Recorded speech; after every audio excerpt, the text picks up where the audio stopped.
Hey gang, Lily here for the faction, and this evening I'm with Alex from Voyager to chat about their new single, Dreamer.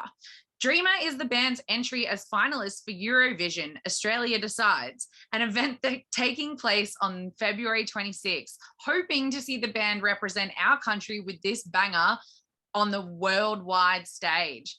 Welcome, Alex. Thank you very much, Lily. Thanks for having me. My pleasure. Look, before we get into Eurovision, tell me a bit about this song. What is it about? And how has the reception been since the track's released last month?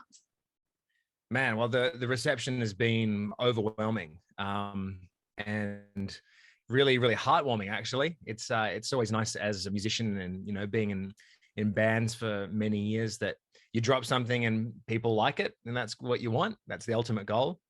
And it seems that, having a song that's only 3 minutes long has made it really easily digestible for people in the mainstream, actually, which is something, was totally unexpected. But being able to say, hey, check out our new single, don't worry, it's only 3 minutes long. it's more palatable for the general public, I think. I love it. And talk to me a little bit about what the song's about. Where did the story come from? Yeah, so the lyrics were written by a vocalist, Danny, I believe, as far as I know, they're basically about kind of just enthusiasm and holding out for better stuff. I think we tried to tie it in with lockdown, the whole COVID situation. So just like hanging in there, I think, is probably the theme. Well, it could be entirely wrong. Let's just say it's dark and it's about occultism and Satan worship, and we'll say that for our sake. And then in the mainstream, we'll say it's about lofty goals and ideals, and it's like playing both sides, right? Like we're all heavy music people here, but at the same time, this has like a bit of a different platform. So let's just go one for each. Yeah, you know what? As a bass player, who cares? Who cares what it's about? I just feel the rhythm, just feel the funk, and that's all I care about deep down. And it is quite a beautiful, like, rhythmic song, I guess. I was watching the video, which is visually stunning. The lights are gorgeous. Which would have been, I imagine, pretty fun to make. Well, that was shot at the end of a grueling kind of 2-day shoot for our Voyage Through Time live stream that we did last year in September. And we were just beat, we'd played this hour-and-a-half long set that had been filmed throughout the whole day. And then it came time to film this, kind of like a just in case. And man, glad we did it because it turned out great. There was a gust of wind through the venue, and it just like all of us became enthusiastic to play something really brand new. And and someone was like, hey, why don't we do spins? And I was like, all right, cool, let's do that. And and then the rest is history, I guess. Oh, you never would have known that it happened at the end of a 2-day shoot watching it. It's so it's just fun and bright, and it's really enjoyable, or kind of like you said before, like really easily digestible. And I was watching it and I thought to myself, is this already the Eurovision winner? Yeah, well, that's awesome. That's great. I know it's been, I think it was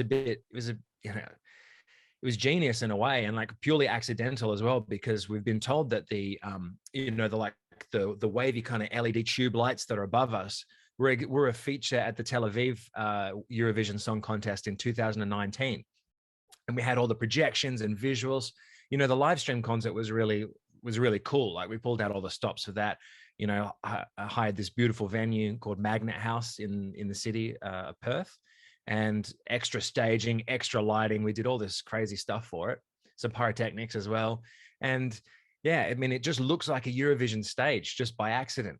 I think it helped help people visualize what it would be like for Voyager to be on a Eurovision stage, which is, we couldn't have planned it any better, I don't think. Honestly, that's exactly what I got from watching the video. So whether that's what you intended or not, that's absolutely the impact that it had. Let's say yes, it was finally orchestrated, and really, it was like we've busted our asses setting all this stuff up. Let's make the most of it. I pretty love much. it. So I love it. Opportunists. yeah. Now, I understand there's been some noise around Voyager entering the Eurovision contest for a few years. Lead singer Danny mentioned it's always been a dream of his. How did you get to this point, and what does Eurovision mean to you as a band? Yeah, man. Yeah, for Danny, I think, being a little kid growing up in Germany, it was like everywhere for him. And it's probably every young person's dream, or young musician or performer. And for me growing up in Perth, it was never considered it for 1 second, like mainly because, I was like, well, are they ever going to have a metal band in, and maybe not so much. Shortly after I joined Voyager, or just around about the time I joined Voyager, Lordi won it. And I watched Voyager even cover, like, I think Monster Man or something, which was their follow-up single for that. And I wasn't in the band just yet, but I was doing lighting for their gig. Actually on the same stage that we played Dreamer. Yeah. What that's kind funny. of coincidence is that? Yeah, just I didn't even put those things together. Yeah, that's kind of weird. I think there's footage of it somewhere on YouTube. But yeah, for us, I mean, it was only something that was considered, actually almost to the day, 7 years ago. I unearthed Facebook Memories. What a place. Facebook Memories came up, and I'd shared something from 7 years ago that a fan had made, like #Voyager for Eurovision. It was a picture of Danny holding the red guitar that's in the video for Dreamer. And since 2015, we've been campaigning for it. So, I mean, what it means to us as a band is, like, it's that next step that takes us from the metal realm into the mainstream. And I think that's, like, I think we're the band to bridge those two highly divided areas of the world together. So. I couldn't agree more, to be honest. And I think what I really love about it is, heavy music isn't unheard of for this contest. It's also such a strong fundamental part of the Australian heavy music industry. So honestly, I hope you take it out. Like, from the bottom of my heart, I'm really rooting for you guys. Yeah, I think it's easier for us, like, it's not like we're just some new band that's popped up out of nowhere that, it's like we've done the hard slog for, like, geez, the band itself verging on 20 years. So it's, it's not like this is just a happy act. This is kind of like one of these things. It's like the harder you work, the luckier you get. So it's not like we got lucky with this, though. I mean, our manager, Lulu from Insandia Music, she was just pushing so hard for this. And, we've probably got her to thank for it entirely, I'd say. Well, on a side note, this might be up there as one of the coolest things any band has ever done. But you have released, or are releasing, a beer to coincide with the single. How on earth did it even happen? Tell me everything about it. Everything. You a beer fan? I'm actually not. I don't drink at all, but have, like, I've never been intoxicated in my life. I love that. Like, it's such a weird concept to me that you're like, okay, we're a metal band. We're going for Eurovision. Here's a beer to go with it. Like, those three things to me, it's just like, I'm just like, all right, who's sitting behind, like, concept for Voyager? Pretty good, right? Like, talk to me how this happens. Like, go. Pretty good. Yeah, we're stoked about it. I mean, we've been trying to get a beer made for years and years. We've talked to a local brewer about it a couple of years, and then it just kind of stalled. And then with this, it came about. Ash, our drummer, is also like an avid home brewer as well. And actually, because we're going to need to quarantine for 7 days after we get back from Eurovision, he's made sure he's got four kegs of home brew on tap for us when we stay at his house to quarantine. That's phenomenal. We're very excited about. God bless you, Ash. What would we do without you?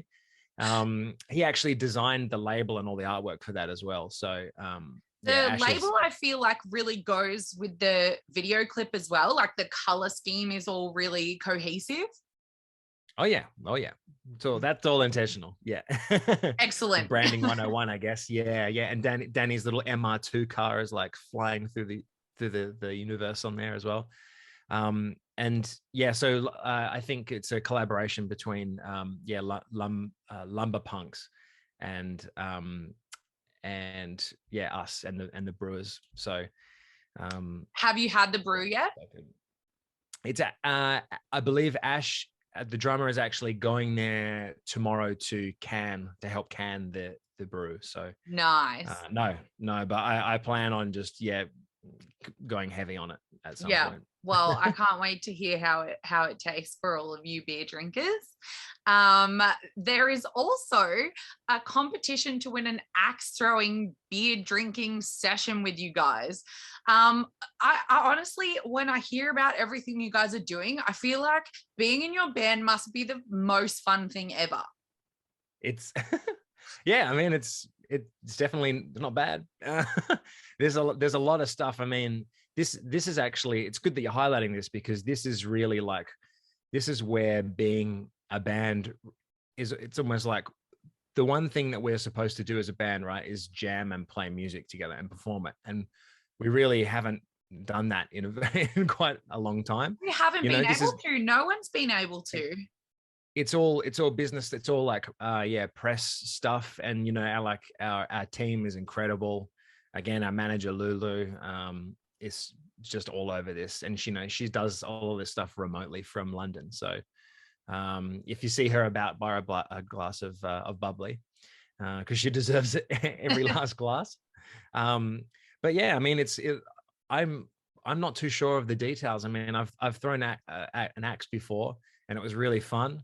Well, that was actually going to be my next question. Is axe throwing like a typical activity for you guys? Not really. I mean, yeah, it's not like we're some marauding kind of crazy metalheads that just hang out and throw axes at each other, in our downtime. But it's a new craze, I guess, a new hobby, and it is very fun. So I guess with that and Bright Tank Brewing, we're going to have some of the cans available to drink, and it's 6.4% as well, which I'm pretty happy about. It won't take too many cans to get sloshed. So you're going to throw the axes before the beer? We're going to drink the axes and throw the beer, probably. Nice. I'm into it. I'm sure it'll be a very safe environment. Yeah. So I just kind of like, some hangs and some drinks and some axe throwing. I guess should be fun. Awesome. Aside from the Eurovision campaign, what else do fans and the Faction listeners have to look forward to from Voyager in 2022? Oh my God. Well, probably a new album. Awesome. That's what we want to hear. Yeah. So Dreamer is one of, I think 8 or 9 tracks or so, I think. So we've the other ones that we've got, I mean, we're very excited. I myself is just so excited about the other tracks being heard as well, because I love Dreamer and that's really, really cool. But we've got some other just massive bangers on there, and really, really excited about the album. It's just we're just putting the finishing touches on the recording of it, and getting some rough mixes back. But man, it's sounding really good. That is really exciting to hear, and I hope that by the time we get to hear more of it, Daddy McGowan has decided to make Perth or Western Australia a part of Australia again, so that we can see you out here. I know. Really nice.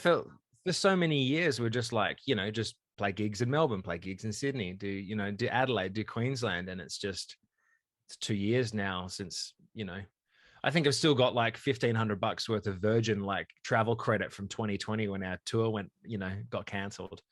So it's pretty wild. What do you say? I got nothing. I don't think anyone does anymore, but optimistic and really fingers crossed we get to see you soon. Yeah. Well, thanks. Yeah, that'd be wild. Yeah. Well, you'll see us on the TV. We certainly will. SBS, we certainly will. So Feb 26. Feb 26, yeah, you can hear Dreamer playing on the Faction now, and you can also tune in to watch Voyager compete in the live TV final for Eurovision Australia Decides, which will be broadcast exclusively on SBS and SBS On Demand, Saturday, 26th of February. You've got all the info. I got everything. You got me covered. Thank you so much, Alex. It's been such a pleasure to talk to you, and all the best. My fingers are crossed for you.